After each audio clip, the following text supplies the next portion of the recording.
All right, yesterday's testimony from Bruce Ohr blew the lid off the deep state's attempt to cover up their rampant corruption. Now, thanks to Mr. Ohr, Greg Jarrett's stellar reporting, and other important deep state investigations, we now can tell you the following. First, in 2016, ex-foreign spy Christopher Steele was being paid by both the Clinton campaign as op research for Fusion GPS with funneled money through a law firm, and he was being paid by the FBI. In fact, Steele was paid 11 times by your FBI in the lead up to the 2016 election. In other words, the Clinton campaign, the DNC, Christopher Steele, the FBI were all working on one team. Now we also know that Steele was fired by the FBI in November of 2016 for lying and leaking to the press. Third, we know the FBI then broke its own rules, their own protocol, and continued collecting evidence from Steele using the fourth highest ranking member of the Justice Department, Bruce Ohr, as a back channel. And four, we know Bruce Ohr had been in close contact with Christopher Steele, and Bruce Ohr's wife, Nellie, she worked with Steele on the dirty Russian dossier that Hillary and company were paying for. The Ohrs were literally making money producing the anti-Trump dossier, all while passing its contents onto the FBI, even after, of course, Christopher Steele was fired. And, of course, officially disclosing their blatant conflicts of interest, well, only to the FBI, but not where he worked at the Department of Justice. Fifth, Bruce Ohr and the FBI knew that the contents of this dossier were unverified. And by the way, based on my sources, they even said Bruce Ohr admitted it could be never used in a court of law, but it was used for FISA warrants. They also knew Christopher Steele was hell-bent, as we pointed out last night, on taking President Trump, candidate Trump, down. And Bruce Ohr even documented that Steele was, quote, desperate that Donald Trump not get elected, was passionate about him not being president. And sixth, despite Steele's obvious bias and his lies in his dossier that was bought and paid for by Clinton, the DNC, and the FBI, well, the FBI still used the information as the basis for its Trump-Russia collusion investigation, and they used it to commit a fraud on the FISA courts in their applications, not one time, but four times, and they never disclosed the true nature of the evidence to federal judges and who paid for it. They lied to these judges. It is a crime to commit a fraud against a court and lie to a judge. It's the kind of abuse of power corruption, frankly, that goes on in banana republics. This is not supposed to happen ever in our constitutional republic in the United States of America. And believe it or not, Bruce Ohr, although twice demoted, he's still working for the DOJ. Jeff Sessions, you're in charge. Where are you? And today the president tweeted this out, quote, how the hell is Bruce Ohr still employed at the Justice Department? Disgraceful witch hunt. He's right. Now, Congressman Jordan of Ohio also weighed in earlier tonight. Let's take a look. Why did Glenn Simpson and Christopher Steele pick Bruce Ohr in the first place? Why'd they select his wife to come work for Fusion? They had a direct access. Chris Steele had direct access to the FBI. He was handing them parts of the dossier. Why did they also want to run it through Bruce Ohr at the Justice Department? Good question. It seems to me to create weight and credibility behind a document that was completely false. If you can now go tell the press and tell other people, oh, a senior Department of Justice official is also talking about the dossier and also passing it on to the FBI, it gives it weight when, in fact, it was completely a uncredible, unverified document and a bunch of garbage. Yeah. There are some people in Washington that get it. Now, of course, the Ohr-Steele texts, they now make perfect sense. Remember, Christopher Steele often expressed concern to Bruce Ohr. He didn't want to be exposed. He was hoping those firewalls held. Now we know it. And by the way, it should rock every single American. Forget your politics to their core. And meanwhile, Robert Mueller, he couldn't care less about the real corruption and collusion that we just showed you. And by the way, Bruce Ohr and Christopher Steele were trying to funnel what he knew were lies to Robert Mueller.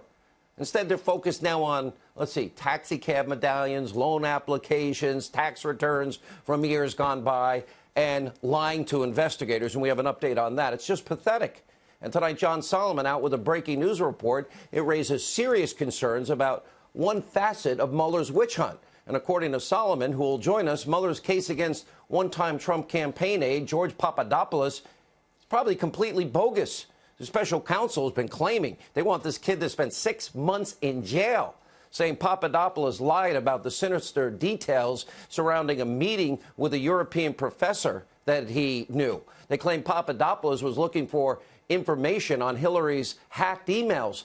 But according to Solomon's report, well, the professor that they reached out to that also wrote them and confirmed what he said to the FBI, said, quote, repeatedly insisted that his contacts with George Papadopoulos were innocuous. And Solomon writes, quote, he went out of his way to tell the FBI there was no talk of sinister cybersecurity intentions such as a plot to hack Hillary Clinton's emails.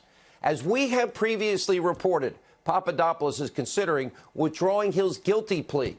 We did reach out to Papadopoulos, the FBI, the special counsel, and of course we don't get comments, although I think George Papadopoulos' wife is right. Solomon will have a full report, a damning new report tonight. All right, but first, we're 69 days away from what I'm telling you is the most important midterm election in our lifetime. Look at the side of your screen. We have long warned you what the Democrats will do if they regain power. It is a scary picture, and this is especially true for two states. One, California, which has now become so liberal, it's pretty much now almost a one-party socialist state. And former San Francisco Mayor Gavin Newsom, who wants to be president one day, looks so poised to become the next governor. This is a disaster for the people of California that pay a state income tax of 13.5%. Now, if Newsom wins, voters are going to get a supersized helping of radical left-wing agenda, including, of course, Medicare for all. And under Gavin Newsom's statewide single-payer health care system, the state, they're not only going to cover the citizens of California, no, they're going to cover all of the state's nearly 3 million illegal immigrants. A lot of people's health care to pay for free.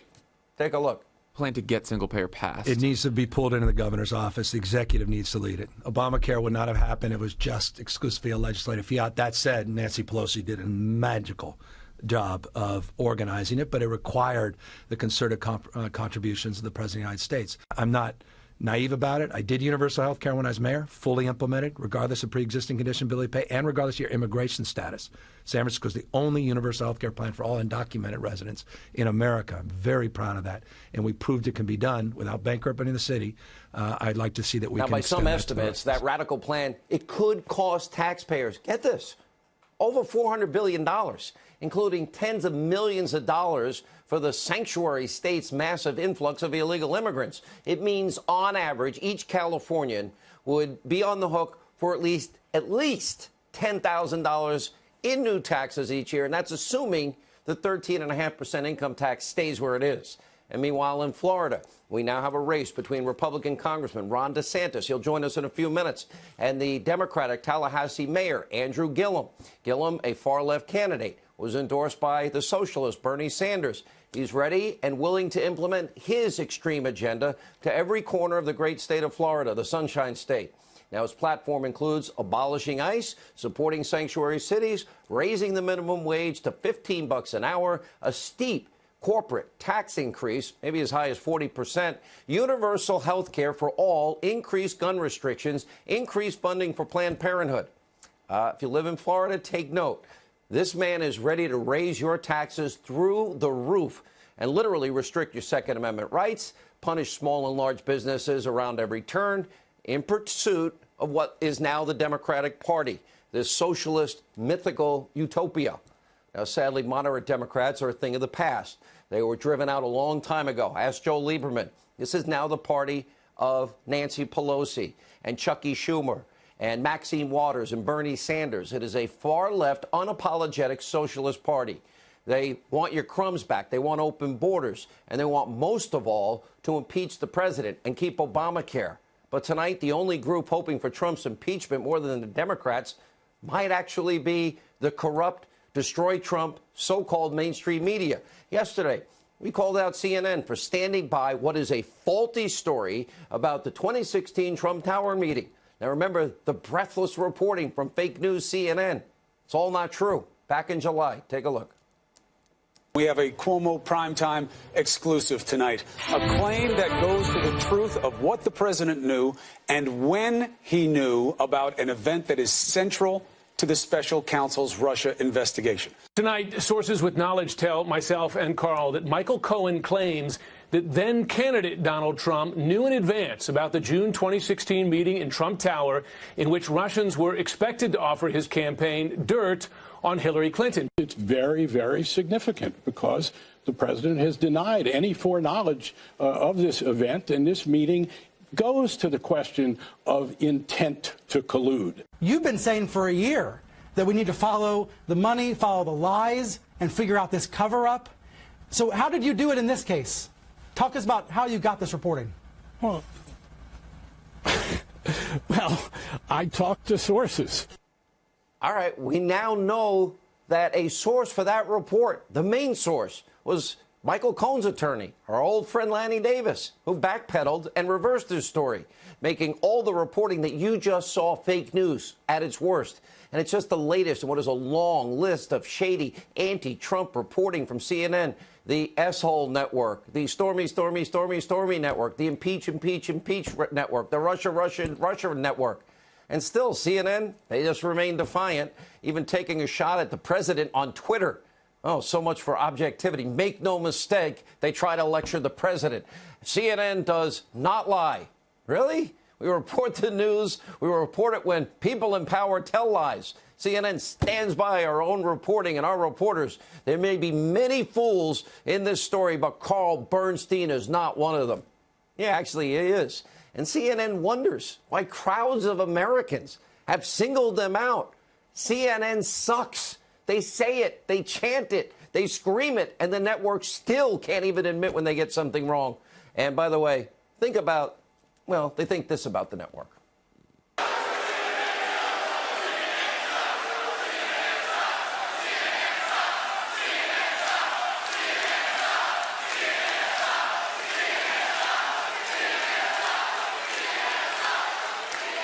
If I had all night, I could play all the different montages, but we've got other news to cover today. But despite CNN's long history of abusively biased, flawed reporting, the 2016 Trump Tower story was literally cheerfully picked up, repackaged by every news network back in July, except most of them at least admitted they were wrong.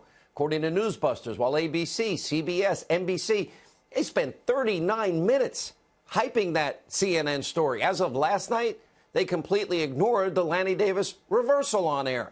And while fake news CNN and others almost exclusively push aggressive anti-Trump coverage, we're going to show you the full picture, which includes an economy that is literally breaking records. Remember, they were the Clinton News Network. They loved Obama. They hated Bush. Now they really hate Trump.